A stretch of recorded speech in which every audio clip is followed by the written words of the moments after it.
السلام عليكم. في باستمرار تكنولوجيا جديدة بتظهر في السوق علشان تجذب العملاء لشراء منتج يلبي احتياجاتهم أو يخلق جو تنافسي بين الشركات. اللي هنتكلم عنه في الفيديو النهاردة تكنولوجيا الانفرتر.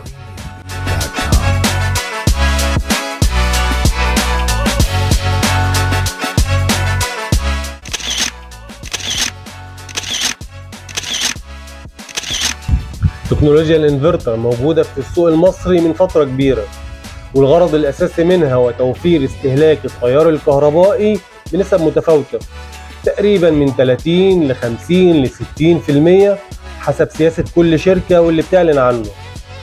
الميزة التانية لتكنولوجيا الانفرتر إن هي بتخلي صوت الموتور بتاع الجهاز الكهربائي اللي شغال زي التلاجة والغسالة والفريزر أقل بكتير من صوت الموتور العادي.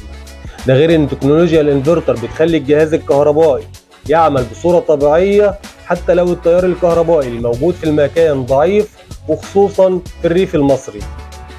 تكنولوجيا الانفرتر بتخلي الجهاز عند بداية تشغيله أسرع 30% من الجهاز العادي، وخصوصا في التكييف. وجي دلوقتي ميعادنا مع سر من أسرار البائعين. مع ان سعر الجهاز المزود بتكنولوجيا الانفرتر بيكون أغلى، لكن المبلغ الزيادة اللي بندفع عند عملية الشراء حضراتكم بتستردوه من توفير الكهرباء وفي خلال سنوات قليلة جدا. نتمنى نكون ضفنا لكم معلومة جديدة. السلام عليكم.